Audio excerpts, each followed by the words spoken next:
하나님 말씀은 열왕기상 3장 1절에서 28절까지의 말씀입니다. 열왕기상 3장 1절에서 28절까지입니다. 구약성경 514쪽쯤 되겠습니다. 열왕기상 3장 1절에서 28절까지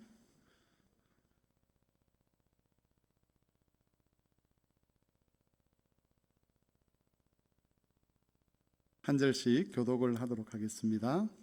솔로몬이 애굽의 왕 바로와 더불어 혼인 관계를 맺어 그의 딸을 맞이하고 다윗 성에 데려다가 두고 자기의 왕궁과 여호와의 성전과 예루살렘 주위의 성의 공사가 끝나기를 기다리니라.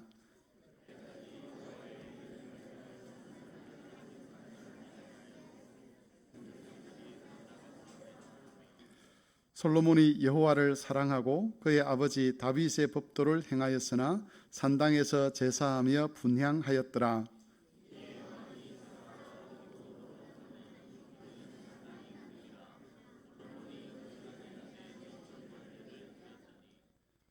기브온에서 밤에 여호와께서 솔로몬의 꿈에 나타나시니라. 하나님이 이르시되 내가 네게 무엇을 줄꼬 너는 구하라.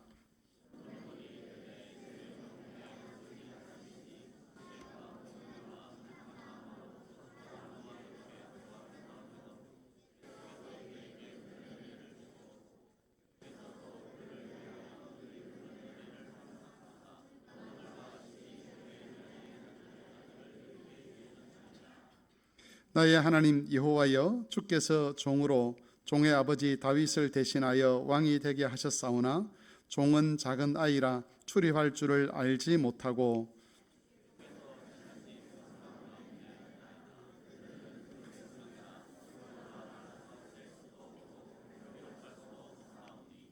누가 주의 이 많은 백성을 재판할 수 있사오리까?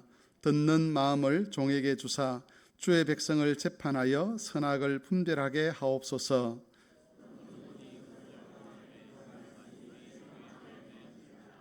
이에 하나님이 그에게 이르시되 네가 이것을 구하도다. 자기를 위하여 장수하기를 구하지 아니하며 부도 구하지 아니하며 자기 원수의 생명을 멸하기도 구하지 아니하고 오직 송사를 듣고 분별하는 지혜를 구하였으니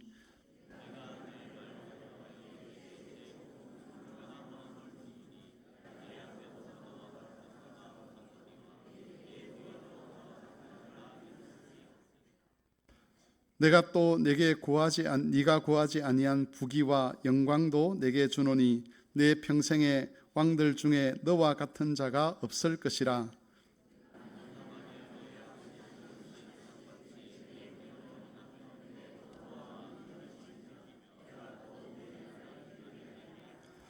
솔로몬이 깨어보니 꿈이더라. 이에 예루살렘에 이르러 여호와의 언약궤 앞에 서서 번제와 감사의 제물을 드리고 모든 신하들을 위하여 잔치하였더라.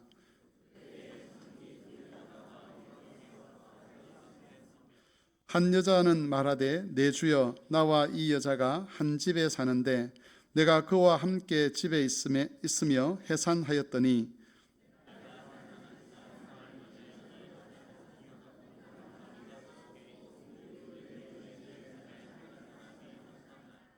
그런데 밤에 저 여자가 그의 아들 위에 누움으로 그의 아들이 죽으니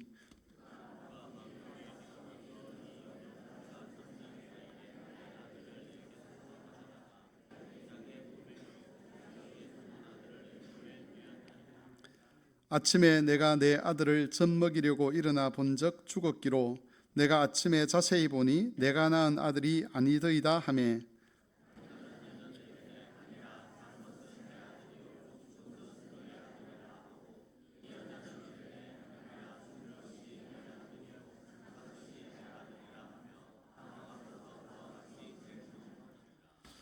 왕이 이르되 이 여자는 말하기를 산 것이 내 아들이요 죽은 것이 네 아들이라 하고 저 여자는 말하기를 아니라 죽은 것이 내 아들이요 산 것이 내 아들이라 하는도다 하고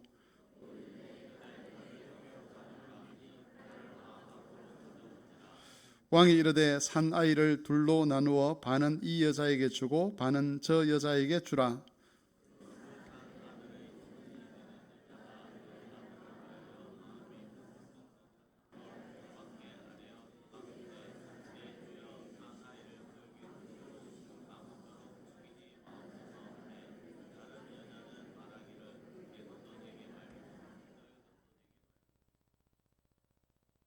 왕이 대답하여 이르되 산 아이를 저 여자에게 주고 결코 죽이지 말라. 저가 그의 어머니이니라 하매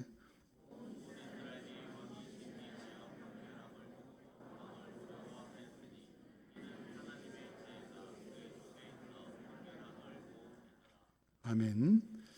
너는 시냇가에 심은 나무라 찬송하겠습니다.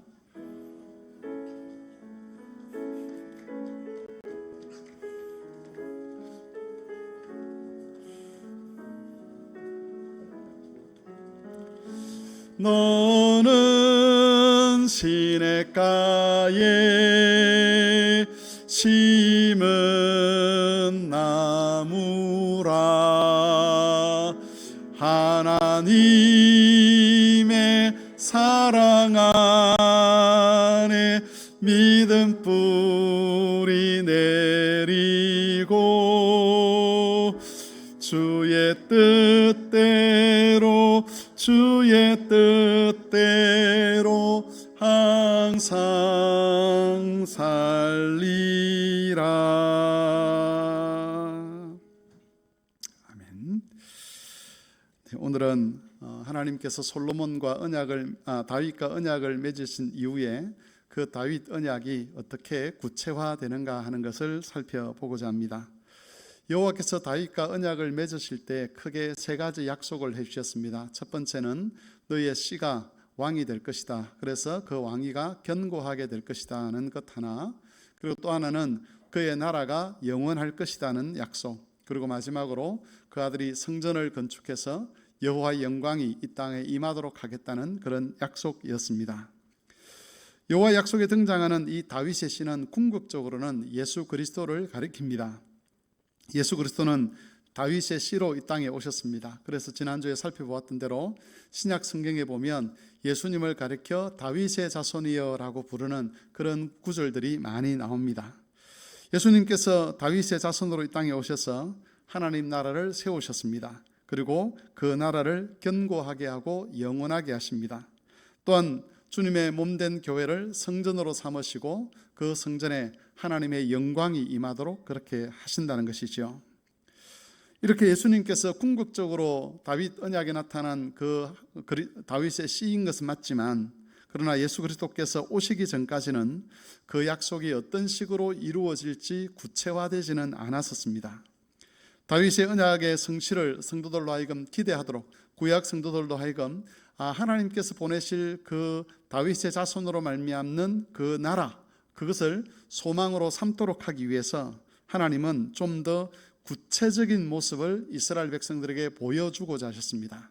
비록 예수 그리스도를 통해서 세우실 그 나라와 비교해 보면 참 부족한 것이 많음에도 불구하고 어떤 한 나라의 모습을 통해서 장차 하나님이 보내실 메시아를 통해서 이런 식의 나라를 만들어 가시겠구나라고 기대하도록 하기 위해서 하나님께서 역사 가운데, 이 인간의 역사 가운데 한 나라를 바로 세우셔서 그 나라를 통해서 하나님 나라를 기대하도록 하셨다는 것이죠. 그게 바로 솔로몬을 통해서 세우실 그 솔로몬의 나라, 이스라엘 나라였습니다. 왕이 된 솔로몬은 기브온 산당에서 여호와께 일천번제를 드립니다. 그 후에 여호와께서 솔로몬에게 나타나셔서 그가 원하는 것이 무엇인지를 물으십니다. 그때 솔로몬은 여호와께 이렇게 대답을 합니다.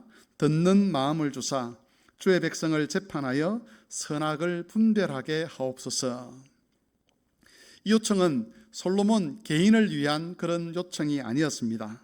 솔로몬은 하나님 나라인 이스라엘이 공의와 정의로 다스려지기를 원했습니다. 이 공의와 정의라는 것은 이방 나라와 이스라엘을 구별되게 하는 그런 특징이기도 했습니다. 우리가 시편 85편을 찬송했는데 거기에 보면 공의와 정의에 대한 이야기가 나오지 않습니까? 하나님께서 다스리는 나라, 하나님께서 다스리는 곳은 공의롭고 정의로운 것이어야 합니다. 솔로몬은 하나님 나라인 이스라엘이 공의와 정의로 다스려지는 나라가 되기를 원했습니다. 그러기 위해서 필요한 것은 공평한 재판을 할 수 있는 지혜였습니다. 재판이 공정하지 못하면 공의도 사라지고 정의도 사라지는 것이지요. 솔로몬은 듣는 마음과 선악을 분별하는 능력을 달라고 기도했는데 그것은 공정한 재판을 위해서 반드시 필요한 그런 자질이었습니다. 다시 말해서 솔로몬은 이스라엘을 참된 하나님 나라로 세우기 위해서 왕에게 필요한 은사를 하나님께 요청했던 겁니다. 솔로몬이 듣기를 원했던 것은 사람들의 이야기가 아니었습니다. 그는 하나님의 말씀을 듣고자 했습니다. 사람들의 이야기 속에는 하나님 나라를 세울 지혜가 담겨 있지 않았습니다. 듣는 마음이라고 하는 것은 하나님의 율법을 듣고 깨달을 수 있는 지혜를 말합니다. 어떤 분들은 이 듣는 마음을 주십시오라고 할 때 그 듣는다는 것을 사람들의 말을 잘 경청하는 것이다 하고 그렇게 해석을 하기도 합니다. 문법적으로 보면 그렇게 해석을 해도 전혀 문제가 없습니다. 그런데 문맥 안에서 보면 솔로몬이 원하는 것은 사람들의 말을 잘 듣는 것이 아니라 하나님의 말씀을 잘 듣는 그런 마음을 원했다는 것이지요. 공의와 정의를 행할 수 있는 지혜가 하나님의 말씀인 율법에서 나온다라고 그렇게 본 겁니다. 물론 이것은 율법에 기록된 어떤 조항들을 정보적으로 잘 안다, 그것만 가지고는 불가능한 일입니다. 공의롭고 정의로운 통치를 펼칠 수 있기 위해서는 율법에 담겨 있는 하나님의 뜻을 알아야 되는데 바로 그 뜻을 깨닫는 마음, 그것을 솔로몬은 듣는 마음이라 그러고 그 듣는 마음을 하나님께 요청했던 겁니다. 선악을 분별하는 것은 듣는 마음에서 나오는 지혜였습니다. 솔로몬은 여호와의 율법을 근거로 해서 선악을 분별하고자 했습니다. 이것은 아담과 하와가 스스로 선악을 분별하려고 했던 것과 대비가 됩니다. 아담과 하와는 스스로 선악을 분별하는 자가 되려고 했습니다. 스스로 선악을 분별하려고 한다는 것은 하나님의 주권을 인정하지 아니하고 하나님께 독립을 선언하는 것과 같습니다. 하나님, 더 이상 제 삶에 간섭하지 마십시오. 우리나라에 간섭하지 마십시오. 제가 알아서 선악을 분별하고 제가 알아서 우리나라를 다스리겠습니다. 내 삶을 꾸려가겠습니다. 내 가정을 꾸려가겠습니다. 내 가정을 꾸려가는 방식은 내가 결정하겠습니다 라고 이야기하는 것, 그게 스스로 선악을 분별하려고 하는 것이고, 이것은 하나님으로부터 독립하려는 의지를 나타내는 겁니다. 그런데 솔로몬은 왕이었음에도 불구하고 자신에게 진정한 주권이 없다는 것을 알았습니다. 만일 자신이 스스로 하나님이 되어서 선악을 분별하려고 한다면 온전한 공의와 정의가 세워질 수 없다는 것을 알았습니다. 솔로몬이 기대했던 것은 하나님의 율법에 근거한 공의와 정의였습니다. 그러기 위해서는 하나님의 말씀을 듣는 마음, 그 하나님 말씀을 듣고 깨닫고 이해하는 그런 마음이 필요했던 것입니다. 솔로몬이 다스리는 그 나라는 그 나라는 장차 하나님께서 완성하실 하나님 나라의 예표가 될 수가 있었습니다. 그것은 솔로몬의 다스림이 하나님의 율법에 근거하고 있었기 때문에 그렇습니다. 예수 그리스도를 통해서 완성될 하나님 나라가 어떤 나라냐라고 했을 때 하나님의 율법이 온전히 실현되는 나라, 그게 바로 예수 그리스도께서 다스리려고 세워가시려고 하는 하나님 나라의 진정한 모습이라는 것이죠. 우리는 지금 그리스도께서 완성해 가시는 그 하나님 나라에 들어와 있습니다. 그리스도께서 처음 이 땅에 육신으로 오셨을 때부터 하나님 나라가 시작이 되었습니다. 다윗에게 약속되고 솔로몬의 나라를 통해서 예표되었던 그 나라가 예수 그리스도께서 처음 초림으로 이 땅에 오시고 또 십자가에 죽으시고 부활하시고 승천하신 그 이후부터 그 하나님 나라가 이제 시작이 된 것이죠. 그 시작된 하나님 나라는 예수 그리스도께서 재림하실 때 완성될 겁니다. 우리는 그 사이를 살아가고 있는데 이렇게 예수님이 처음 오신 이후부터 다시 오실 이때까지를 가리켜서 종말이라고 이야기를 하는 것이죠. 종말을 보통은 예수님이 오시기 임박한 그 시기를 우리는 종말이라고 보통 이야기를 하는데, 신약 성경에서 말하는 종말은 예수님이 처음 이 땅에 오신 그때부터 다시 오실 그때까지 통틀어서 이 긴 시간을 종말이라고 하는데, 이 종말에는 하나님 나라가 구체화되어서 점점 실현이 되어가는, 완성이 되어가는 그런 시대입니다. 그러면 하나님께서, 그리스도께서 왕으로서 어떤 식으로 하나님 나라를 완성해 가시는가라고 했을 때 바로 성도들의 마음에 은혜를 주셔서 성도들이 하나님의 율법을 자원하여 지키고 받아들이도록 하심으로써 하나님 나라를 완성해 가는 겁니다. 우리가 그리스도께서 하나님 나라를 완성하시기를 원합니다. 그의 나라가 무궁하기를 원합니다. 이렇게 기도할 때 그 기도 속에 반드시 담겨 있어야 될 것이 뭐가 있느냐 하면, 그렇기 때문에 주님, 저는 하나님의 율법을 지키겠습니다 라고 하는 그런 마음이라는 겁니다. 이때 율법을 지킨다는 것은 내가 율법을 지켜서 구원을 얻을 것이다, 그런 의도로 율법을 지키는 것이 아니지요. 하나님께서 율법을 통해서 당신의 나라를 완성하실 것인데, 내가 이미 그리스도의 은혜로서 구원 얻은 자로서 이제는 내 마음대로 살지 아니하고 하나님이 다스리시는 그 왕국의 백성으로 내가 살아야지. 그렇다면 내 마음대로 하지 아니하고 율법을 따라 살아야지, 율법을 지켜야지라는 그런 의미에서 그리스도께서 우리로 하여금 율법을 지키게 하시는 겁니다. 여기에는 두 가지 내용이 있는데, 하나는 율법을 지키고 싶은 마음을 그리스도께서 우리에게 주십니다. 그리고 또 한 가지 그리스도께서 우리에게 주시는 선물이 있습니다. 그거는 율법을 지킬 수 있는 능력입니다. 믿지 않는 자들은 율법을 지킬 마음도 없고 율법을 지킬 능력도 없습니다. 그런데 그리스도의 은혜로 왕국 안에 들어와 있는 우리들에게는 이 두 가지를 그리스도께서 주시는 것이지요. 하나님의 율법을 따라 살아야지, 그리고 그 율법을 따라 살아야지라고 하는 그 마음이 실제로 열매를 맺을 수 있도록 율법을 지킬 수 있는 능력을 그리스도께서 주셨습니다. 그래서 우리는 하나님 나라에 들어와 있는 자로서 하나님 나라 밖에 있는 사람과 구별되게 살아야 되는데, 그 구별대로 산다는 게 뭐냐라고 했을 때 하나님의 말씀, 하나님의 율법에 순종하는 겁니다. 그게 바로 그리스도의 나라 속에서 우리가 살아가는 방식이고, 그리스도는 이 나라, 이런 식으로 하나님 나라를 온전케 해가는 것이지요. 솔로몬의 나라가 그리스도의 나라를 예표한다라고 했을 때 그 핵심적인 것은 바로 이겁니다. 솔로몬이 자기 임의로 다스리지를 않고 하나님의 율법을 따라서 법을 만들고 하나님의 율법을 따라서 백성들을 다스려가는, 그것이 그리스도를 통해서 완성될 수 있게 하심으로써 이 하나님 나라가 성취되는 겁니다.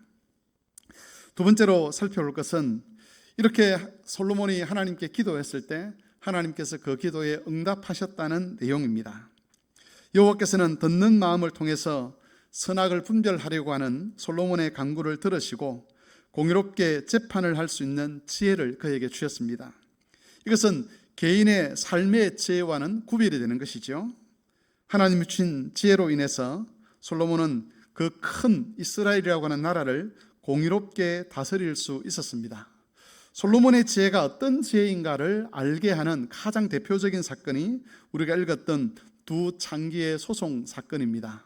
이 내용은 다 알고 계시죠, 그죠? 설명을 다시 해야 됩니까? 창녀인 두 여자가 아이를 낳았습니다. 하루에 같은 시간에 같은 장소에서 아이를 낳았는데, 아침에 어떤 한 여자가 일어나서 보니까 자기가 낳은 아이가 죽어 있다는 거죠. 그 죽은 아이 때문에 슬퍼하다가 보니까 자기가 낳은 아이가 아니더랍니다. 보니까 그 옆에 같은 시간대에 아이를 낳은 또 다른 창기의 아이인데 그 창기가 바꾸어 버린 거죠. 그러면서 서로 아이의 주인이다, 아이의 어머니다라고 우기는 그런 상황입니다. 이 사건의 핵심은 과연 솔로몬이 공의롭게 재판을 할 수 있는가 하는 겁니다. 공의롭게 재판을 해야만 공의롭게 다스릴 수가 있는 것이지요. 현대 과학 기술에 근거해 본다면 이 문제는 쉽게 해결할 수가 있습니다. 하지만 고대에는 이런 소송을 해결할 수 있는 구체적인 방안이 없었습니다. 지금은 유전자 검사를 해보면 금방 드러날 일이지만 고대에는 서로 우기면 해결할 수가 없는 거죠. 그런 상황에서 솔로몬은 보통 어머니들이 가진 모성애를 근거로 아이의 진짜 어머니를 찾아주게 됩니다.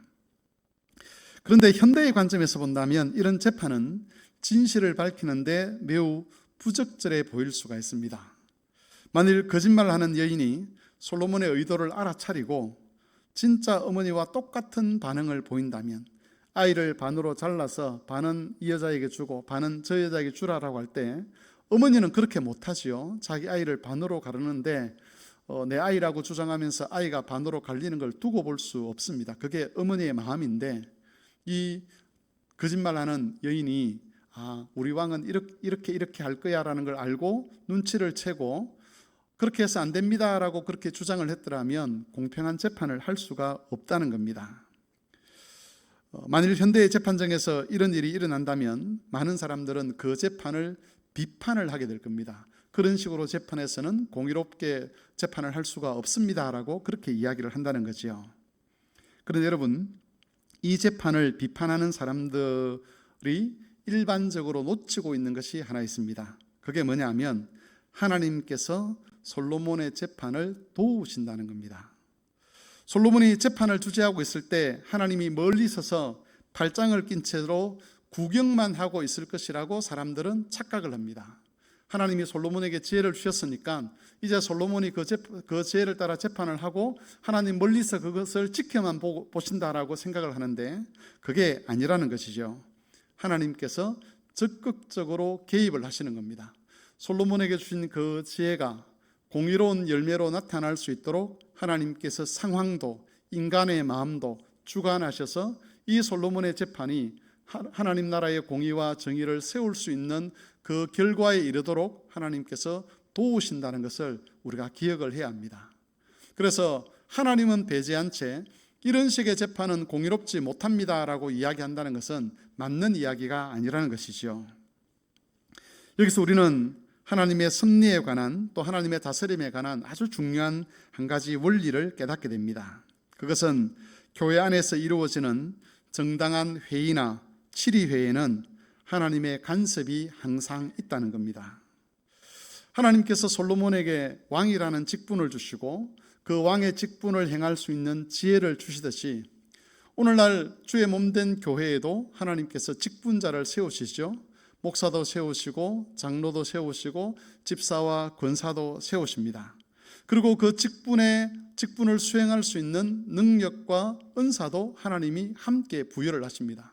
하나님께서 목사로 세우셨는데 목사의 직을 감당할 수 있는 능력을 주시지 않는다. 그 무책임한 거죠. 하나님께서 장로로 세우셨는데 장로로서 치리할 수 있는 능력을 주시지 않는다. 그 하나님은 무책임한 하나님입니다.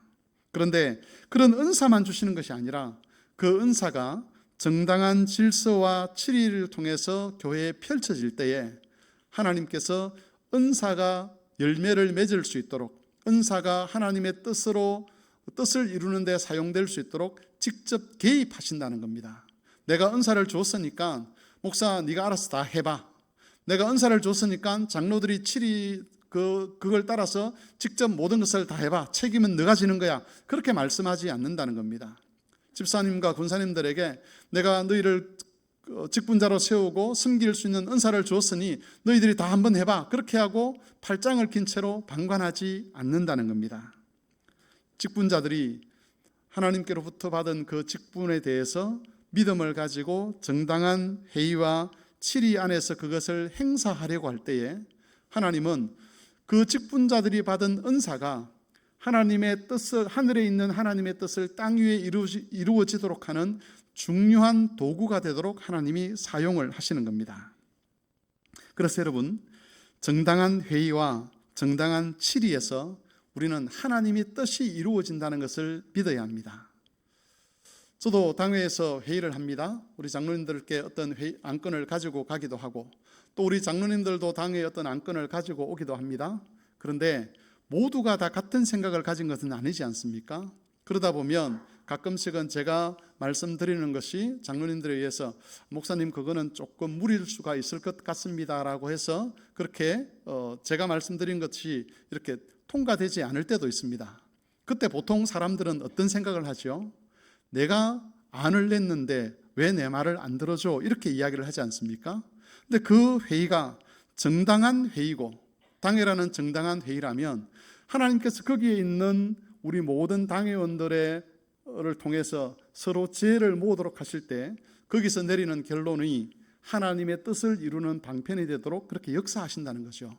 내 뜻이 이루어지지 않은 것이지 하나님의 뜻이 이루어지지 않는 것이 아니라는 겁니다. 목사의 지혜, 장로의 지혜들을 모아서 어떤 결정을 하고 나면 하나님께서 그 결정을 통해서 하나님의 뜻이 이 교회 안에 그리고 이 교회 성도들 안에 이루어질 수 있도록 하나님이 구체적으로 역사를 하는 겁니다. 그래서 여러분, 솔로몬의 지혜라는 것은 결코 추상적인 것이 아니었습니다. 그리고 그것은 인간 안에 있는, 인간에게 그냥 부여되어서 인간이 자기 모든 것을 책임져야 될 그런 지혜도 아니었습니다.